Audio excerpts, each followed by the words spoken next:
Welcome to the Geek, the History Geek. This is Mr. Hang on a second. I think I should probably suit up. Wow, that's better. All right, I'm Mr. Hodges. So what do you get when you mix cooler weather, crisp fall leaves, darkness falling earlier with bonfires, bats, pumpkins, costumes, masks, and candy? You get an interesting U.S. holiday. Stay with me today as we learn about the origins and history behind Halloween.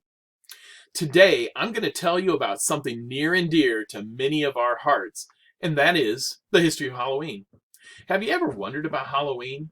It is a major U.S. holiday and one that many people increasingly celebrate with hayrides, bonfires, and costume parties. But what is it about? What is the origin of the holiday? Why do we celebrate it? And where do all the spooky things come from? The modern-day American holiday that is celebrated at the end of the month of October actually has its roots in a mixture of pagan and Christian beliefs. It also has ties back to the Victorian period and their novels. This should not be a surprise, though. The 1818 novel written by English author Mary Shelley, well before the Victorian period, gives us the story of the creation of a monster by Dr. Frankenstein. These Victorian novels would only add to these stories about other kinds of monsters and scary things. For instance, Bram Stoker's Dracula was written in 1897, and his story about a vampire is still part of our popular culture today. Many of the early ideas that influenced Halloween have originated in the British Isles, and this ties right back to our early American and colonial roots. Cultures all around the world have had celebrations to recognize the dead and the passing of our ancestors. Death was much more common due to illness and diseases and starvation and war, and for this reason there were celebrations to remember the passing of loved ones. Some cultures even visited the bones of their loved ones. It was not uncommon to offer food or drink to the returning spirits of the dead. The Romans had many celebrations to recognize things like the autumn harvest time and the dead as well. In fact, giving even offerings back to the dead. Perhaps this is where we get a connection to the ever popular skeletons during Halloween, and maybe even a small connection back to this idea of trick-or-treating. People today do not realize that the date where we hold our Halloween celebration is actually connected to the past in several ways. You see, the time period around November 1st was considered New Year's Day for many pagan belief systems, especially for the Celtic people. The period around October 31st was when they believed that the living and the dead could come together, that they could commingle. They believed that the veil between the dead and the living was actually the thinnest at that point in time. Now, the origins of this holiday are actually believed to be tied back to the ancient Celtic festival of Samhain, which they practiced as early as 2,000 years ago. The Celts actually believed that there were two parts that formed a year, a light half and a dark half. While we know very little about Samhain, we believe the name meant summer's end. It is also thought that Samhain was the lord of the dead or winter. The end of the light half fell on October 31st, and the beginning of the dark half was on November 1st. The Celts believed that as the harvest season ended, as the crops and other plants were starting to die off for the approaching winter season, that it was a sign that they not only needed to prepare for winter, but they also needed to prepare for that dark half of the year. Again, there is this belief that the world of the living would now overlap with the world of the dead. Obviously, during the ancient period, in a time without electricity, festivals such as Samhain would often be celebrated at night by bonfire. Not only would this give light to the celebration, important during a time when nighttime was coming earlier, but it would also provide warmth. It is believed that these bonfires would be used to offer sacrifices as thanks for a successful harvest and season. It is also said that the bonfire would welcome the spirits that could travel the earth at this time. Those celebrating would wear masks and costumes as part of these ancient celebrations. It is believed that this was done not only to mimic some of these evil spirits that could roam the land at this time, but also to ward them off or to appease evil spirits so they wouldn't attack people. The light of the bonfire would draw other visitors too. Anyone that has ever been outside at night knows that the light will draw all sorts of insects, and this in turn would draw bats, which would eat these insects. Therefore, bats would be one of those things seen during these celebrations, and it is likely where we attribute bats to being one of those spooky things during Halloween. Now, for those that study history, we all know that the Catholic Church worked hard to spread their message, to convert pagan peoples, and to work to stamp out pagan beliefs and celebrations. And one of the ways the church did this was by celebrating a Christian holiday at the same time as a pagan one. In this way, the people could still celebrate and make merry, but in an appropriate Christian way. Approximately 1,000 years ago, the Catholic Church did this. They kind of co-opted these ancient pagan festivals that form the roots of Halloween by placing All Saints' Day on November 1st. Now, here's where it gets interesting. The night before All Saints' Day was known as All Hallows' Eve. Hallows meaning to honor as holy. Then later on, this day would become known as All Hallows' Even, short for evening. This would, over time, be shortened once again to Halloween, and that's where we get the modern name for what we know today as Halloween. Now, a lot of you are probably not aware that the link to trick-or-treating seems to have its roots going all the way back to the Middle Ages in Europe. Yep, that's right, the Middle Ages. The practice of souling was started during this time. You see, poor people, most often children, would go door to door on Hallowmass, which was on November 1st. Hallowmass was a Christian feast date honoring all the saints that was first celebrated in 835 AD. Now, the poor people that clearly did not have food to feast with would go from door to door, and they would receive food. This is where it gets cool, though. They would receive soul cakes, and they would be given these soul cakes, and in return, they were to pray for the souls of the dead on All Souls' Day, celebrated on November 2nd. So these people would go door to door and get a treat in exchange for praying for the family's loved ones to get them out of purgatory. Now, one of the interesting things I found while researching this holiday was that during this time, people were starting to make lanterns out of food. While souling, these children may have carried these lanterns. But wait, it isn't what you think. No pumpkins here. They made the lanterns out of turnips. Yes, you heard me correctly. Turnips. Who saw that coming, right? A lantern out of a turnip? Must have been some really big turnips.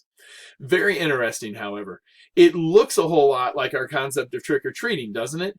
This period during the Middle Ages up through the 1600s also holds a lot of beliefs in things like demons and witches that were here on Earth and that were responsible for torturing the living. And this is another likely connection to our ideas surrounding our modern celebration of Halloween.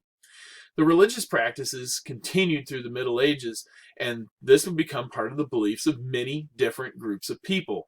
Now, clearly, these ideas and celebrations made it over to the New World and began to be celebrated, regardless of how hard the Puritan ideals in U.S. society might have tried to stamp these ideals out.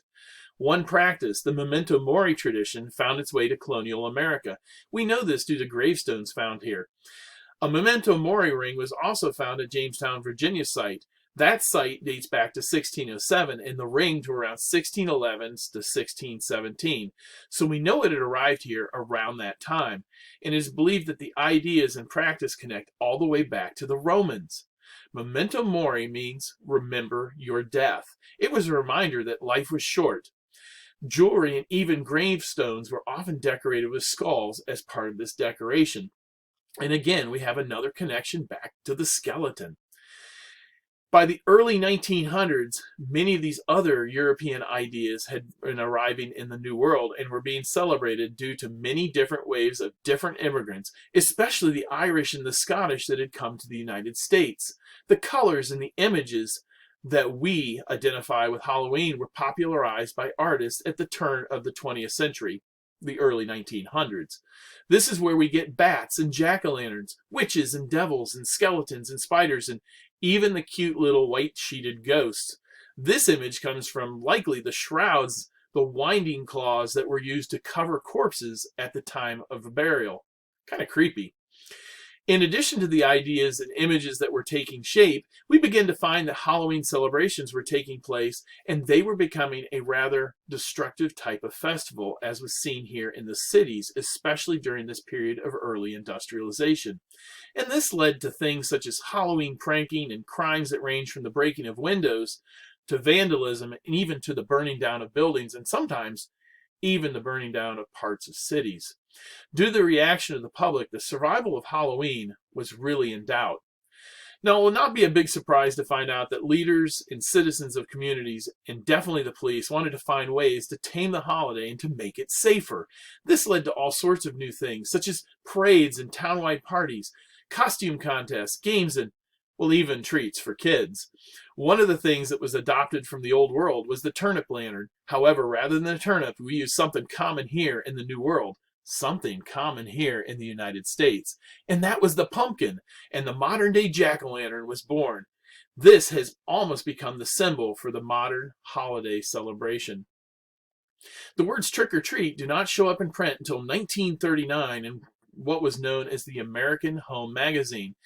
In the article, they were recommending trick-or-treat to give kids something positive to do and to eliminate the destructive pranks. Halloween as a holiday from the early 1900s to the present would spread across the U.S. And because of this and the changes to the holiday in the early 1900s, somewhere around 1910 to 1915 time period, paper costumes began to be put into book form so that these costumes could be purchased, removed from the book, and worn. Obviously, they were paper, so they lacked any real durability, and they were probably only a one or two use sort of costume. Even with this limitation, they were definitely better than some of the homemade or makeshift costumes that people would make. Because money could be made, this would get businesses to consider making things for this holiday. Throughout the late 1940s, 50s, and even into the 1960s, the types and quality of the costumes would really improve. Now, Halloween would make the big time in 1966 when the #1 comic strip of that time, Peanuts, Charlie Brown and Snoopy, created by Charles Schulz, would recognize Halloween with the broadcasted television special, It's the Great Pumpkin, Charlie Brown. And since the 1950s, the Halloween holiday has only grown. Halloween has been growing in popularity and has become a multi-million-dollar industry. There are now all sorts of things tied to the holiday season, from scary movies to hayrides to harvest time activities to the good old haunted house. People even decorate their houses to get into the spirit of the season. The costumes and masks has dramatically improved, and with that, the time for Halloween to be just for kids has passed. Even the adults like to get in on the action now. And the rest, they say, is history. So as you participate in your Halloween activities, remember these interesting links to the past. Take the time to stop and think about how this holiday is tied back to the Celts and their celebration of Samhain, and that we can connect the tradition of trick-or-treating to the Christian Catholic Church all the way back to the Middle Ages and to those people that went door to door begging for soul cakes.